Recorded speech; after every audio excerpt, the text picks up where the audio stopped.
हरे कृष्ण बंधुगण, श्रीमद्भागवत गीता 16 अध्याय दैवासुर संपद विभाग योग। यही अध्याय रे श्रीकृष्ण मनुष्यर दुई प्रकार स्वभाव विषय रे वर्णना करिसंती।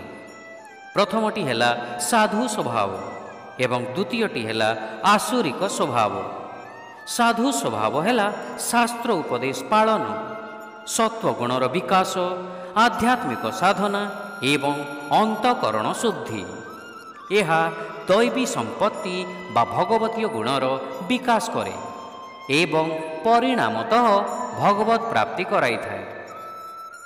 एहार विपरीत आसुरिक स्वभाव अटे, जहा रजोगुण एवं अज्ञानता संस्पर्शरे आसी तथा भौतिक दृष्टिकोण पोषण करिबा द्वारा उत्पन्न होइथाए। यह व्यक्तिर व्यक्तित्व अनैतिक स्वभाव वृद्धि कराए एवं सर्वशेष आत्मा को नरकगामी कराए।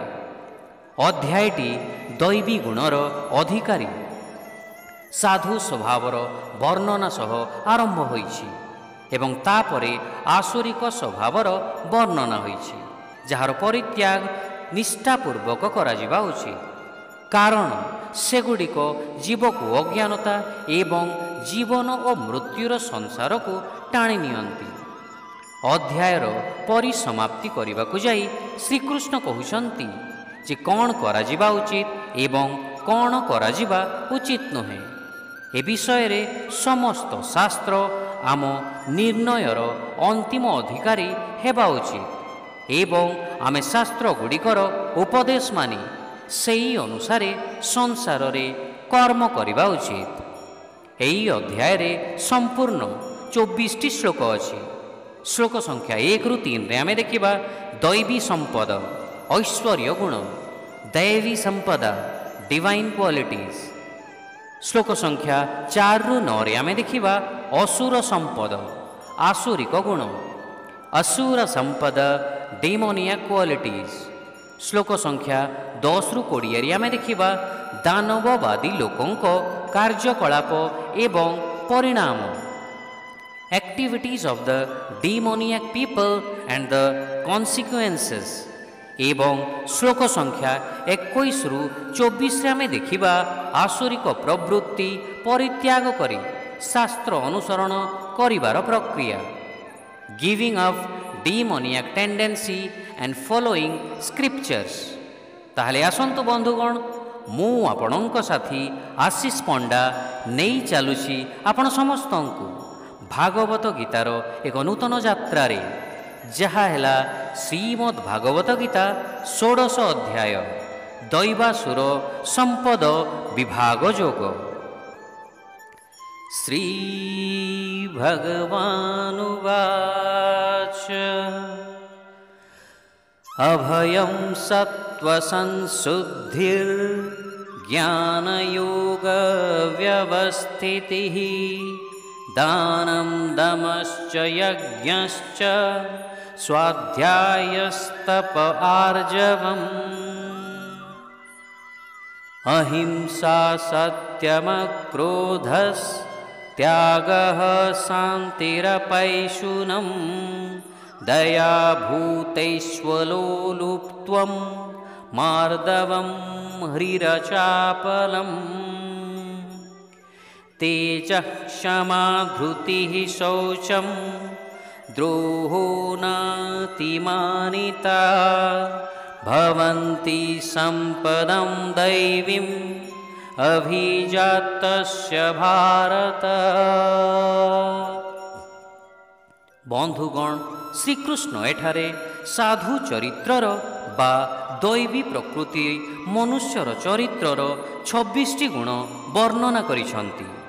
चरम लक्ष्य को प्राप्त करिबा पई एई 26 गुण अत्यंत आवश्यक। निर्भीकता यह वर्तमान एवं भविष्यतर दुख पई उद्वेग मुक्त रहिबा अवस्था अटे। कौनसी प्रकारर अतिशय आसक्ति मनरे भय उत्पन्न करे। धन संपत्ति प्रति आसक्ति दरिद्र होई जिबार भय उत्पन्न करे। जश प्रति आसक्ति अपजशर भय सृष्टि कराए। धर्म प्रति आसक्ति ପାପ ପରିଣାମ ପ୍ରତି ଉତ୍କଣ୍ଠା ଉତ୍ପନ୍ନ କରେ। ଶରୀର ପ୍ରତି ଆସକ୍ତି ରୋଗର ଭୟ ଉତ୍ପନ୍ନ କରେ। ବନ୍ଧୁଗଣ, ବୈରାଗ୍ୟ ଏବଂ ଭଗବତ ଶରଣାଗତି ହୃଦୟରୁ ସମସ୍ତ ଭୟକୁ ସମାପ୍ତ କରିଦିଏ। ମନର ପବିତ୍ରତା, ଏହା ଅଭ୍ୟନ୍ତରର ପବିତ୍ରତା ଅଟେ। ମନ ବିଚାର, ଭାବନା, ଅନୁଭବ, ଆବେଗ ଇତ୍ୟାଦି ଉତ୍ପନ୍ନ କରେ। ଯେତେବେଳେ ସେଗୁଡ଼ିକ ନୈତିକ, ପ୍ରୀତିକର, ସକାରାତ୍ମକ ଏବଂ ଉତ୍ସାହଦାୟକ ହୋଇଥାଏ, ସେତେବେଳେ ମନ ପବିତ୍ର ଥିବା ଅନୁମାନ କରାଯାଏ। ଯେତେବେଳେ ସେଗୁଡ଼ିକ ଅନୈତିକ ଏବଂ ପତନକାରକ ହୋଇଥାଏ, ସେତେବେଳେ ମନ ଅପବିତ୍ର ରହିଥାଏ। ରଜଗୁଣ ଏବଂ ତମଗୁଣ ପ୍ରତି ଆସକ୍ତି ମନକୁ ଦୂଷିତ କରିଦିଏ, କିନ୍ତୁ ଭଗବାନଙ୍କ ଠାରେ ଅନୁରାଗ ମନକୁ ପବିତ୍ର କରେ। ଆଧ୍ୟାତ୍ମିକ ସ୍ଥାନରେ ସ୍ଥିର ରହିବା, ଏପରି କୁହାଯାଏ ଯେ ତତ୍ତ୍ୱ ବିସ୍ମରଣାତ୍ ଭେକିବତ୍, ଅର୍ଥାତ୍ ମନୁଷ୍ୟ ଯେତେବେଳେ ଉଚିତ କ'ଣ ଅନୁଚିତ କ'ଣ ତାହା ଭୁଲିଯାଏ, ସେ ପଶୁ ସଦୃଶ୍ୟ ହୋଇଥାଏ। ସେଥିପାଇଁ ଆଧ୍ୟାତ୍ମିକ ଜ୍ଞାନର ସ୍ଥିତ ରହିବା ସଦ୍ଗୁଣର ମାର୍ଗକୁ ପ୍ରଶସ୍ତ କରିଥାଏ। ଦାନ, ଏହା ନିଜର ଧନକୁ କୌଣସି ମହତ୍ ଉଦ୍ଦେଶ୍ୟରେ କିମ୍ବା କୌଣସି ଅଭାବଗ୍ରସ୍ତ ବ୍ୟକ୍ତିଙ୍କୁ ପ୍ରଦାନ କରିବାକୁ ବୁଝାଏ। ବାସ୍ତବ ଦାନ ତାହାକୁ କୁହାଯାଏ ଯେତେବେଳେ ତାହା କୌଣସି ଶ୍ରେଷ୍ଠତାର ଭାବନାରେ କରାନଯାଇ ଅନ୍ୟର ସାହାଯ୍ୟ କରିବାକୁ ଏକ ସୁଯୋଗ ପ୍ରଦାନ କରିଥିବାରୁ ଈଶ୍ୱରଙ୍କ ପ୍ରତି କୃତଜ୍ଞତା ଭାବନାରେ କରାଯାଇଥାଏ। ଶରୀରର ହିତ ଉଦ୍ଦେଶ୍ୟରେ ଯେଉଁ ଦାନ କରାଯାଇଥାଏ, ତାହାର ପ୍ରଭାବ କ୍ଷଣସ୍ଥାୟୀ ଅଟେ। ଆଧ୍ୟାତ୍ମିକ ଦାନ ଯାହା ଆତ୍ମା ସ୍ତରରେ କରାଯାଇଥାଏ, ତାହା ଭଗବାନଙ୍କ ପ୍ରତି ବିମୁଖ ରହିଥିବା କାରଣରୁ ଜୀବ ଭୋଗ କରିଥିବା ସମସ୍ତ ଦୁଃଖର କାରଣକୁ ଦୂର କରିଥାଏ। ପରିଣାମ ସ୍ୱରୂପ ଏହା ଭୌତିକ ଦାନ ଅପେକ୍ଷା ଶ୍ରେଷ୍ଠ ପରିଗଣିତ ହୁଏ। ଇନ୍ଦ୍ରିୟ ସଂଯମ, ମନକୁ ମାଇକ ସୁଖର ଅତଳ ଗହରକୁ ଟାଣି ନେବାର କ୍ଷମତା ଦୁଷ୍ଟ ଇନ୍ଦ୍ରିୟମାନଙ୍କର ରହିଛି। ସେମାନେ ଜୀବକୁ ତୁରନ୍ତ ସୁଖ ପ୍ରାପ୍ତି ପାଇଁ ପ୍ରଲୋଭିତ କରନ୍ତି, କିନ୍ତୁ ଉଚ୍ଚତର ଲକ୍ଷ୍ୟ ପ୍ରାପ୍ତି ପାଇଁ ଧର୍ମ ପଥରେ ଯାତ୍ରା କରିବାକୁ ହେଲେ ନିକୃଷ୍ଟ ଇନ୍ଦ୍ରିୟ ସୁଖ ତ୍ୟାଗ କରିବା ଆବଶ୍ୟକ। ତେଣୁ ଇନ୍ଦ୍ରିୟମାନଙ୍କୁ ବଶ କରିବା ଭଗବତ ମାର୍ଗରେ ଅଗ୍ରସର ହେବା ପାଇଁ ଏକ ଆବଶ୍ୟକୀୟ ସଦ୍ଗୁଣ ଅଟେ। ଯଜ୍ଞାନୁଷ୍ଠାନ କରିବା, ଏହାର ଅର୍ଥ ନିଜ ସୁଖ ପାଇଁ ହୋଇନଥିଲେ ମଧ୍ୟ ବୈଦିକ ଧର୍ମ ତଥା ସାମାଜିକ କର୍ତ୍ତବ୍ୟର ପାଳନ କରିବା। ଭଗବାନଙ୍କ ସୁଖ ଉଦ୍ଦେଶ୍ୟରେ କରାଯାଉଥିବା ଯଜ୍ଞ ଶ୍ରେଷ୍ଠ ଯଜ୍ଞ ଅଟେ। ପବିତ୍ର ଗ୍ରନ୍ଥ ପଠନ, ବୁଦ୍ଧିକୁ ପ୍ରେରଣାଦାୟକ ଶାସ୍ତ୍ର ଜ୍ଞାନରେ ଯୁକ୍ତ କରିବା ଦିବ୍ୟ ଗୁଣ ବୃଦ୍ଧି କରିବାର ଏକ ମହତ୍ତ୍ୱପୂର୍ଣ୍ଣ ପଦକ୍ଷେପ ଅଟେ। ଯେତେବେଳେ ବୁଦ୍ଧି ସଠିକ୍ ଜ୍ଞାନ ଦ୍ୱାରା ଉଦ୍ଭାସିତ ହୁଏ, ବ୍ୟକ୍ତିର କାର୍ଯ୍ୟ ସ୍ୱାଭାବିକ ଭାବରେ ଗରିମାମୟ ହୋଇଉଠେ। ତପସ୍ୟା, ଶରୀର, ମନ, ଇନ୍ଦ୍ରିୟ ସବୁ ଏପରି ଅଟନ୍ତି ଯେ ଯଦି ଆମେ ତାଙ୍କୁ ସନ୍ତୁଷ୍ଟ କରିଚାଲିବା, ସେମାନେ ସୁଖକାମୀ ହୋଇଯିବେ। ଅନ୍ୟ ପକ୍ଷରେ ଯଦି ସେଗୁଡ଼ିକୁ ନିୟନ୍ତ୍ରଣ କରାଯାଏ, ତାହେଲେ ସେମାନେ ଶୃଙ୍ଖଳିତ ହୋଇଯିବେ। ତପସ୍ୟାର ଅର୍ଥ ସ୍ୱେଚ୍ଛାରେ କଷ୍ଟ ଭୋଗ ସ୍ୱୀକାର କରିବା, ଯାହା ଶରୀର, ମନ ଓ ବୁଦ୍ଧିକୁ ଶୁଦ୍ଧ କରିଥାଏ। ସରଳତା, କଥାବାର୍ତ୍ତା ଏବଂ ଆଚରଣରେ ସରଳତା ମନକୁ ବ୍ୟବସ୍ଥିତ କରେ ଏବଂ ମହତ୍ ବିଚାରର ଅଙ୍କୁର ଉତ୍ପନ୍ନ କରେ। ଇଂରାଜୀ ପ୍ରବାଦ ସରଳ ଜୀବନ ଉଚ୍ଚ ଚିନ୍ତନ ସ୍ପଷ୍ଟ ଭାବରେ ସରଳତା ଗୁଣର ଲାଭକୁ ବ୍ୟକ୍ତ କରିଥାଏ। ଅହିଂସା, ଏହାର ଅର୍ଥ ବିଚାର, ବାକ୍ୟ ବା କ୍ରିୟା ମାଧ୍ୟମରେ ଅନ୍ୟ ଜୀବର ପ୍ରଗତିଶୀଳ ଜୀବନରେ ବାଧା ଉତ୍ପନ୍ନ ନ କରିବା। ସତ୍ୟବାଦିତା, ଏହାର ଅର୍ଥ ନିଜର ଉଦ୍ଦେଶ୍ୟ ସାଧିତ କରିବା ପାଇଁ ତଥ୍ୟକୁ ବିକୃତ କରିବାକୁ କ୍ଷାନ୍ତ ରହିବା। ଭଗବାନ ପରମ ସତ୍ୟ ଅଟନ୍ତି, ଏବଂ ସତ୍ୟବାଦିତାର ଅଭ୍ୟାସ ଆମକୁ ତାଙ୍କ ଦିଗକୁ ନେଇଯାଏ। ଅନ୍ୟ ପକ୍ଷରେ ମିଥ୍ୟା ସହଜ ହେଲେ ମଧ୍ୟ ଆମକୁ ଭଗବାନଙ୍କ ଠାରୁ ଦୂରେଇ ନିଏ। କ୍ରୋଧ ଶୂନ୍ୟତା। କ୍ରୋଧ ପ୍ରକାଶ କରିବା ମାଇକ ମନର ଏକ ବିକାର ଅଟେ। ଯେତେବେଳେ ସୁଖର କାମନା ବାଧାପ୍ରାପ୍ତ ହୁଏ ଏବଂ ନିଜ ପରିକଳ୍ପନା ଅନୁସାରେ କାର୍ଯ୍ୟ ଘଟିନଥାଏ, ସେତେବେଳେ ଏହା ଜାତ ହୋଇଥାଏ। ବୈରାଗ୍ୟ ଧାରଣ କରି ଏବଂ ଭଗବାନଙ୍କ ଇଚ୍ଛା ପ୍ରତି ସମର୍ପିତ ହୋଇ ବ୍ୟକ୍ତି କ୍ରୋଧକୁ ଜୟ କରିଥାଏ। ତ୍ୟାଗ। ସମସ୍ତ ଭୌତିକ ଶକ୍ତି ଭଗବାନଙ୍କର ଶକ୍ତି ଅଟେ ଏବଂ ଏହା ତାଙ୍କର ସୁଖ ପାଇଁ ଉଦ୍ଦିଷ୍ଟ। ତେଣୁ ସଂସାରର ଐଶ୍ୱର୍ଯ୍ୟ ଆମର ଉପଭୋଗ ପାଇଁ ନୁହେଁ, ବରଂ ଭଗବାନଙ୍କ ସେବା ଉଦ୍ଦେଶ୍ୟରେ ଉପଭୋଗ କରାଯିବା ଉଚିତ। ଏହି ଜ୍ଞାନରେ ସ୍ଥିତ ହେବା ହିଁ ତ୍ୟାଗ ଅଟେ। ଶାନ୍ତି। ସଦ୍ଗୁଣର ବିକାଶ ନିମନ୍ତେ ମାନସିକ ଭାରସାମ୍ୟ ରକ୍ଷା କରିବା ଆବଶ୍ୟକ ଅଟେ। ବାହ୍ୟ ବିଶୃଙ୍ଖଳା ସତ୍ତ୍ୱେ ଅଭ୍ୟନ୍ତରର ସନ୍ତୁଳନ ରକ୍ଷା କରିବାକୁ ଶାନ୍ତି କୁହାଯାଏ। ପରଦୋଷ ଦର୍ଶନରୁ କ୍ଷାନ୍ତ ରହିବା। ସଂସାର ଏବଂ ସେଥିରେ ଥିବା ସମସ୍ତ ବସ୍ତୁ ଭଲ ଓ ମନ୍ଦ ଗୁଣର ସମ୍ମିଶ୍ରଣ ଅଟେ। ଅନ୍ୟର ଦୋଷ ଦର୍ଶନ ମନକୁ କଳୁଷିତ କରେ। ଅନ୍ୟ ପକ୍ଷରେ ତାଙ୍କର ସଦ୍ଗୁଣ ଦେଖିବା ଦ୍ୱାରା ମନ ଶୁଦ୍ଧ ହୁଏ। ସନ୍ଥ ମହାପୁରୁଷମାନଙ୍କର ବିଶେଷତ୍ୱ ଏହା ଯେ ସେମାନେ ନିଜର ଦୋଷ ଦେଖିଥାନ୍ତି ଏବଂ ଅନ୍ୟର ଗୁଣ ଦେଖିଥାନ୍ତି। ସମସ୍ତ ପ୍ରାଣୀଙ୍କ ପ୍ରତି ଦୟା। ବ୍ୟକ୍ତି ଆଧ୍ୟାତ୍ମିକ କ୍ଷେତ୍ରରେ ଉନ୍ନତି କରିବା ସହିତ ସ୍ୱାଭାବିକ ଭାବେ ଆତ୍ମକୈନ୍ଦ୍ରିକତାରୁ ଉଚ୍ଚ ସ୍ତରକୁ ଯାଇଥାଏ ଏବଂ ସମସ୍ତ ପ୍ରାଣୀଙ୍କ ପ୍ରତି ସମବେଦନା ଅନୁଭବ କରିଥାଏ। ଅନ୍ୟର ଦୁଃଖ କଷ୍ଟ ଦେଖି ହୃଦୟରେ ଗଭୀର ସହାନୁଭୂତି ଅନୁଭବ କରିବା ଦୟା ଭାବ ଅଟେ। ଲୋଭରହିତ। ଶରୀର ପୋଷଣ ନିମନ୍ତେ ଯେତିକି ଆବଶ୍ୟକ ତାଠାରୁ ଅଧିକ ସଂଗ୍ରହ କରିବାର କାମନାକୁ ଲୋଭ କୁହାଯାଏ।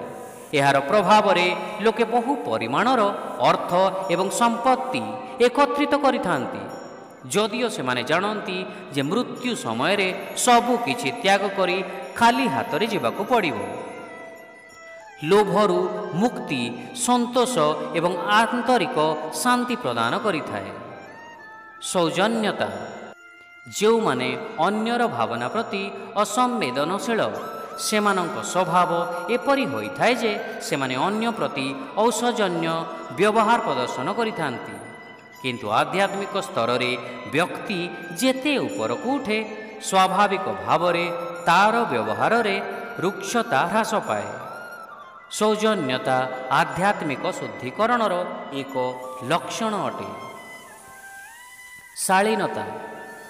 ହ୍ରିଃ ଶବ୍ଦର ଅର୍ଥ ଶାସ୍ତ୍ରୀୟ ଏବଂ ସାମାଜିକ ନିୟମ ବିପରୀତ କର୍ମ କରିବା ଦ୍ୱାରା ନିଜ ଭିତରେ ଦୋଷୀ ଅନୁଭବ କରିବା।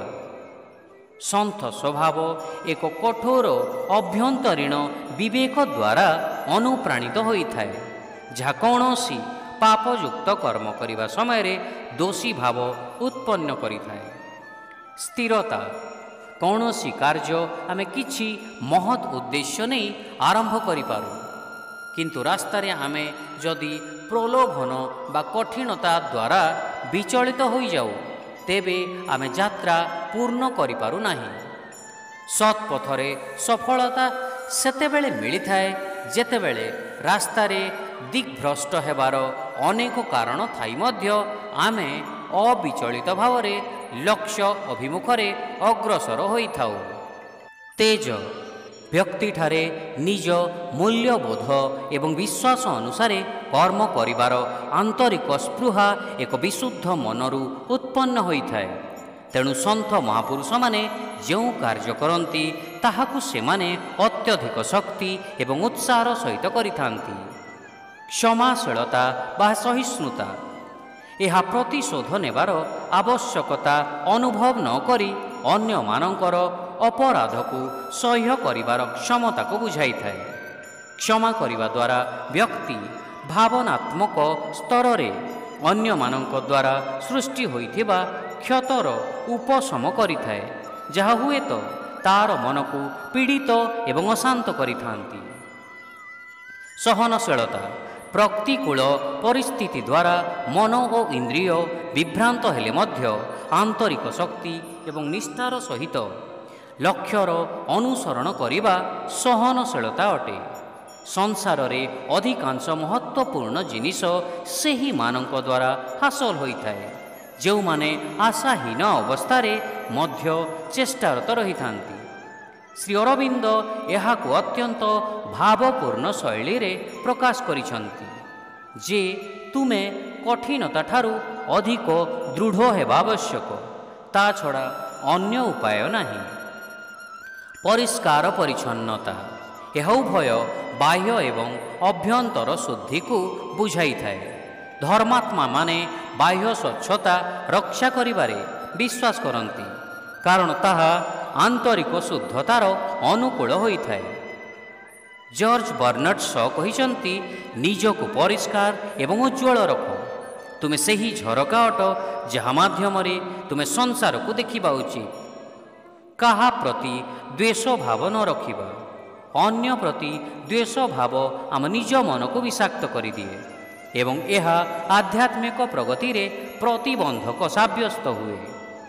ଅନ୍ୟମାନେ ଆମ ପରି ଅଟନ୍ତି ଏବଂ ଭଗବାନ ତାଙ୍କ ହୃଦୟରେ ମଧ୍ୟ ନିବାସ କରୁଛନ୍ତି।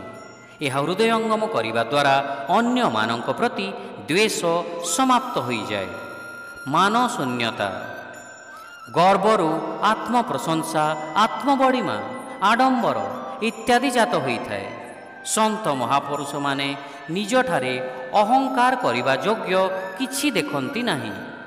ତା ପରିବର୍ତ୍ତେ ଯାହା କିଛି ସଦ୍ଗୁଣ ସେମାନଙ୍କଠାରେ ଥାଏ ସେଥିପାଇଁ ସେମାନେ ଭଗବାନଙ୍କ ପ୍ରତି କୃତଜ୍ଞତା ଅନୁଭବ କରନ୍ତି। ଅତଏବ ସେମାନେ ଆତ୍ମବଡ଼ିମା ଠାରୁ ଦୂରରେ ରହନ୍ତି। ଶିକ୍ଷା ଶ୍ରୀ ଭଗବାନ କହିଲେ, ହେ ଭରତ ଶ୍ରେଷ୍ଠ, ଏଇଗୁଡ଼ିକ ଦୈବୀ ଗୁଣର ଅଧିକାରୀ ବ୍ୟକ୍ତିଙ୍କର ସାଧୁ ସ୍ୱଭାବ ଅଟେ। ନିର୍ଭୀକତା, ମନର ପବିତ୍ରତା, ଆଧ୍ୟାତ୍ମିକ ଜ୍ଞାନରେ ସ୍ଥିରତା, ଦାନ, ଇନ୍ଦ୍ରିୟ ବଶୀକରଣ, ଯଜ୍ଞ ସମ୍ପାଦନ, ପବିତ୍ର ପୁସ୍ତକ ପଠନ, ସଂଯମ, ସ୍ପଷ୍ଟବାଦୀ, ଅହିଂସା, ସତ୍ୟବାଦୀ, କ୍ରୋଧରହିତ, ତ୍ୟାଗ, ଶାନ୍ତିପ୍ରିୟ, ପରଦୋଷ ଦର୍ଶନ ନ କରିବା, ସମସ୍ତ ପ୍ରାଣୀଙ୍କ ପ୍ରତି ଦୟା, ଲୋଭହୀନ, ଭଦ୍ର, ଶାଳୀନ, ସ୍ଥିରମତି, ସାହସୀ, କ୍ଷମାଶୀଳ, ସହନଶୀଳ, ପରିଷ୍କାର ପରିଚ୍ଛନ୍ନ, କାହା ପ୍ରତି ଶତ୍ରୁତା ଆଚରଣ ନ କରିବା ଏବଂ ଅହଙ୍କାର ରହିତ ହେବା। The Supreme Divine Personality said, O Scion of Bharata, these are the saintly virtues of those endowed with a divine nature: fearlessness, purity of mind, steadfastness in spiritual knowledge, charity, control of the senses, sacrifice, study of the sacred books, austerity and straightforwardness, non-violence, truthfulness, absence of anger, renunciation, peacefulness, restraint from fault-finding, compassion towards all living beings, absence of covetousness, gentleness, modesty, and lack of fickleness, vigor, forgiveness, fortitude, cleanliness, bearing enmity towards none, and